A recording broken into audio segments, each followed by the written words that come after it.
Hi, everybody. Today I'm joined by Peter Boyd from Arthritis Ireland. So thank you very much, Peter, for taking some time out of your busy schedule to join us today. Not at all, Eileen. Thanks a million for having me and letting me have this opportunity to talk about Arthritis Ireland. Great.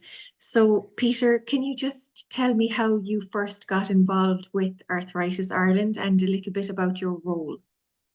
Currently I'm the services officer within Arthritis Ireland. Well, my main role is as our helpline manager. We have a national helpline where we get calls from the approximately million or so people who are living with arthritis across the country. But my first involvement with Arthritis Ireland was as a volunteer on the helpline myself. So I was diagnosed in 2011 with rheumatoid arthritis, a form of inflammatory arthritis. And I wanted to do something when I was forced to leave my own work at the time. So I started volunteering with the organization, and I did a number of different roles as a volunteer. And then in 2019, the position came up as the helpline manager, and I applied for it. And luckily now I'm working in the area, so it's definitely something that I'm passionate about. But it's great to be working in the area where you have such a keen personal interest as well. Yeah, it sounds very challenging, but very interesting as well at the same time. I'd say you're very busy. There's always something going on. It's trying to keep on top of everything. There's so many different conditions. So there's over 100 different types of arthritis. There's over 200 types of musculoskeletal condition that comes under our umbrella within Arthritis Ireland. So there's always something to learn. You have all the different treatments and ways to deal with all these different things. So our main services are information and support via our helpline, and then we also have different courses and classes that we can offer to people as well. But it's a difficult job staying on top of everything and all the new information that comes out, so that we can provide that up to date and reliable information for the general public. And I suppose it's a subject very close to your own heart. So, do you mind telling us a little bit about your own experience with living with arthritis? No, absolutely not. I'm an open book in that regard, because I was one of those people, and I'm sure there's going to be people watching, or others who didn't know about Arthritis Ireland, or didn't know that somebody, rather than not just their grandparents could develop arthritis. So I was in my mid-20s when I developed a severe pain across all my body, all the different joints, particularly the weight-bearing joints, my hips and my knees, but also my hands were badly affected. And I was working in the hospitality industry, and I just wasn't able to function in that role anymore. So I was diagnosed with rheumatoid arthritis. I had to leave the job I was in. I had to find a way to, eventually I found a way to retrain and do something else and do a different job. But it was really, really tough to come to terms with that. And Arthritis Ireland were there for me. I found the helpline number. I rang them myself as a person living with arthritis. Then I realized the difference they made to my life. So I volunteered to be on the helpline as someone taking the calls. And so it's always been part of my life since I was diagnosed with arthritis, that you're learning, but you're passing on the information, and you're letting people know that they're not going through anything on their own, that there are other people like them. And as I say, I didn't know anything about arthritis when I was diagnosed. It was a completely new thing. And so many people that we talk to on our helpline are in the same boat, whether they're a toddler or they're in their 90s. They're all, if you're diagnosed with arthritis, it's a tough thing to come to terms with. So our helpline is there to talk to people and get them over that, particularly the early stages of coming to terms with a diagnosis, learning how to manage, learning how to cope at the very beginning. Of course. Thank you for sharing that, Peter. So you have the helpline, Yeah. which is a great service to people who want to make that initial contact for information. And can you tell me about the other services that Arthritis Ireland provides to service users? Yeah, so we kind of use and would like to use our helpline as the gateway or the front door into our organization. So everyone then can move on and see where they would like to go or what they would like to find out more about. So whether it's to find out more about their employment and their rights, or maybe it's entitlements. But then on a more structured basis, we have what are called Living Well with Arthritis programs, and they're a really um, uh, accredited and formally recognized self-management course that we run. They were developed by Stanford University in the USA, and they're 6-week courses for people to learn the basics of self-management. And they're really our gold standard service that we offer alongside our helpline. We also do adapted exercise classes for people.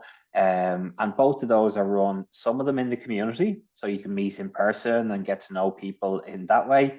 And then others are done online, so that people who maybe aren't as mobile or can't get a lift to a community centre, they can also partake and get to get the valuable information that way as well. And then we would do events around the country throughout the year. We would have talks. We have exercise classes that are not, we have walking groups. We have some hydrotherapy classes, depending on the branch or the area of the country. Some of them have really advanced activities going on. So depending on where you are in the country, there's always something going on locally that you can get involved in. And then we have our national activities as well that people can link into. So it's a real mix of things. But as long as people, whether they like to watch, whether they like to listen to something, or they like to talk to somebody, we have everything there, whether it's a podcast, a webinar, or the courses themselves, or to talk to somebody on our helpline. We have the different medium of sharing the information. So hopefully we're getting to as many people as possible. Yeah, that sounds great, Peter, because it sounds like, you provide a kind of an umbrella. So even when somebody is making an initial contact with you because of a recent diagnosis, or that, it kind of opens a world to them that, I suppose, having an initial diagnosis might be something that is overwhelming, but making that first contact with you guys, it really does open up a world of possibilities for them for the future with this diagnosis, which is wonderful. Yeah, we all know that unfortunately we're going to be living with arthritis for the most likely for the rest of our lives. Mhm. So we're going to be managing it, and it's going to be a long journey. There's going to be ups, there's going to be downs, there's going to be difficulties.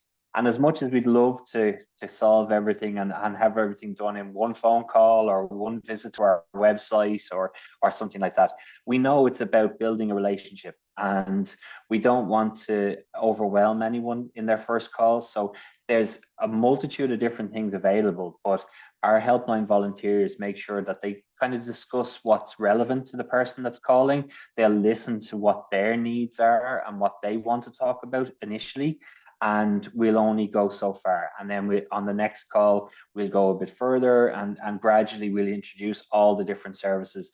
But it's certainly not a case of throwing everything at people in the initial stages, because they're already coming to terms with their diagnosis, and that's a big life change as it is. So with the new medications and different plans that they have in place, what we really do in the first phone calls is really just listen and let people offload as they try and come to terms with things, as they try to make sense of what this means for them and the impact it's going to have on their life. Because arthritis impacts on every area of life, whether it's your working life, your family life, your relationships, your ability to play with your children or your grandchildren. All of those different areas are impacted in a way. It could be getting up and down out of your chair. It could be getting in and out of the shower.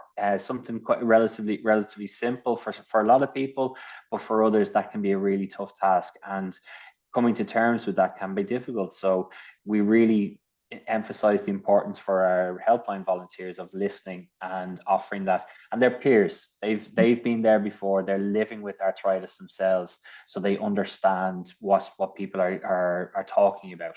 And there's not that difficulty in explaining what arthritis is, because it can be difficult to explain to family and friends what you're living with. But when you say to somebody on our helpline that you've got rheumatoid arthritis or osteoarthritis or any of the other forms, and they say, I know, and they mean it, it can be a huge release for people to finally talk to somebody who gets what they're going through. Yes, yes, that's great. And Peter, how long has Arthritis Ireland been in operation, and what is the feedback that you get from your service users? Well, we've been in operation for just over 40 years. We had a great celebration there the 12 months ago to mark our 40th anniversary. And we initially started out as very much a research and a clinical and medical organization, but we've evolved into a very much a patient-led, patient-centered services charity for people living with arthritis, and that's the real vision for where we're going. And while we still fund research and we still get involved on that side, we're all about now the services that we offer, and that has been the communication that we receive back, is that it's great to be heard. People are loving the fact that we have that give them the opportunity to be heard, to be understood, but we're also giving reliable information. We're giving people a place to go, so they don't have to resort to Google, and they don't have to resort to other places and be unsure of their information. All of the medical information we give is checked by rheumatologists, and then all of our lifestyle information is checked by the relevant qualified person in that area, so we can really stand over it. And that's something that our members and our callers really appreciate. And we have so many people that have gone through our self-management courses and then gone on to be leaders themselves and share that information with others. And the common theme is that I felt so good after coming through it, I wanted to pass that on to somebody else.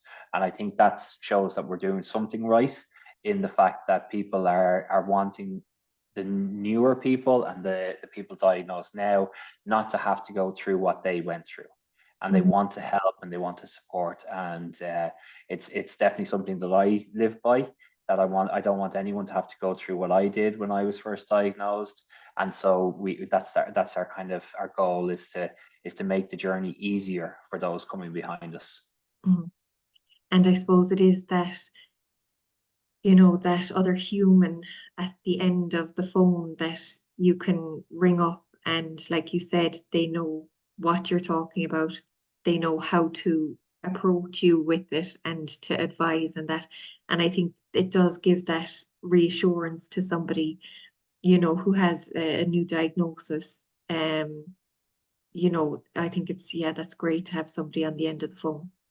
Yeah, there is a sense that maybe actually picking up the phone isn't being done as much anymore, and that people are using messaging or email, but we have seen the numbers, and they don't lie. The statistics and the data is there. We have our helpline volunteers from Monday to Friday, 10 till 4.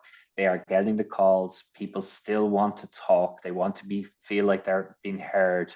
So the phone calls are still the predominant way that people get in touch with us. We do answer emails, we do answer Facebook messages and other things as well. But the phone is still that one way of connecting people, that they still want to have, as you say, the human touch, the human at the other end of the phone, who can connect and make those deep connections with people, often very quickly, because of what they've been through together. And what measures or remedies could an older person in particular make to alleviate symptoms of arthritis? Would you have any advice? So there's a couple of things that stand out straight. We generally, what we do is we offer that kind of information.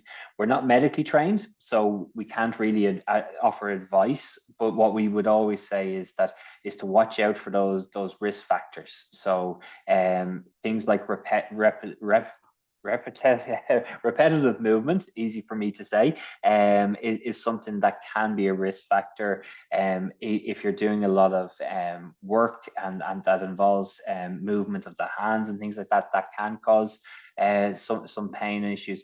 But if you have any concerns whatsoever that you have pain or stiffness in the morning, is to get it checked out. Go to your GP, have them examine you. If they have any suspicion that there might be any arthritis present, they will do a referral on either to a rheumatologist or an orthopedic consultant or a pain specialist, who will also then be able to make the diagnosis. And once you have that diagnosis, then there are the little self-management tips, like minding yourself, like pacing yourself, planning the week ahead so you don't overdo it. And the real thing is to maintain exercise. It was the one thing I did when I was first diagnosed. I stopped exercising. I stopped training completely because I thought, well, my joints are sore. I'm not going to make them worse by training. But the worst form of exercise is none at all. Mm-hmm. So just to try and keep moving. Yeah, it could be a 5K, or it could be getting up and down out of your chair 5 times. Mm-hmm. Whatever is your level of activity, to keep going and to keep trying and to just slowly build on that, so that you're maintaining that mobility and the movement and the suppleness, and that will help out as well, because that's the last thing we want is anybody to feel that real stiffness and soreness, because that will exacerbate the pain that's experienced. Mm-hmm. Thank you. That's good advice. And can I ask you what advice you would give to somebody, and again, in particular, an older person who has a recent diagnosis of arthritis, or even their caregiver, you know, how to help them through a new diagnosis of arthritis? I would certainly say being open to asking for and offering help. We're oftentimes we don't want to admit that we need help, but everybody does, and that's okay. It could be, I have young children, and I find putting on the little baby grows and things like that with small buttons, it can be very, very difficult. So that's okay. You have to ask for help at times for different things. So just being open to that, and just being honest, and that's part of the acceptance of it. For the caregiver as well, is to understand that it is a chronic condition, so it will be there for a long time. With somebody who has a broken leg, they know that, well, I might have to drive them somewhere or do things for them for 6 weeks, 8 weeks, but then the cast will come off. When you're committing to help somebody who's living with arthritis, it's for the long haul, and it's just to have that bit of patience that this will go for a long time. And the person living with arthritis might not have that patience because they're frustrated, but just to have that little step back and understand that there's a frustration there at not being able to do what you used to do. And that's understandable as well. We all miss, whether you're, as I say, whether you're a toddler or you're in your 90s, you miss what you used to be able to do. And you would need to be able to acknowledge it and talk. Communication is huge. I found that myself, the moment I started talking about it and being open and honest about it, was the moment I began to accept what was happening for me. Mm-hmm. So it's like a new way of accepting how to do things, accepting a new way of doing things, I suppose, and new routines and that kind of thing, Peter. Exactly. Yeah, you might have to move things around. If you're living independently, or you're in somewhere where you need support, it might be moving things down off shelves so they're more easily accessible, or moving pots and pans into different areas. Just being aware that your reach and your strength might not be what it used to be, and so just to be prepared and plan things a little bit more, because it does, as I say, it impacts on every aspect of life. So we just have to be careful of how we let that happen and what happens when we do that. So yeah, that's what I would suggest, is to just keep talking, be open and honest, and acknowledge that it is frustrating and it's difficult, but together you can get through it. Brilliant. And my final question, Peter, is where can people find out more information? Yeah, so like I say, our helpline is kind of our gateway to Arthritis Ireland, and that number is 0818-252-846. And we also have our website, which is very straightforward. It's arthritisireland.ie. And you can also, people can email us, which is helpline@arthritisireland.ie. So they're the easiest ways to get in touch. But really, the helpline number is our first stop, because all of our helpline volunteers can then direct you and signpost you to the courses or to information on diet and nutrition or physical activity based on what the people want to talk about when they ring up. So I'll just repeat it again because I can't do it enough. It's 0818-252-846, and we have people from 10 until 4 Monday to Friday taking calls. So you'll always get to speak to somebody, and if there's somebody else on the line, just leave a message and our volunteers will call you back within a couple of hours, and they'll get that conversation with you as well. That's great. Peter, thank you so much for joining me today. I know you're very busy, and I really appreciate you taking time out to talk about this very important topic with us today. Not at all. Thank you. Thank you.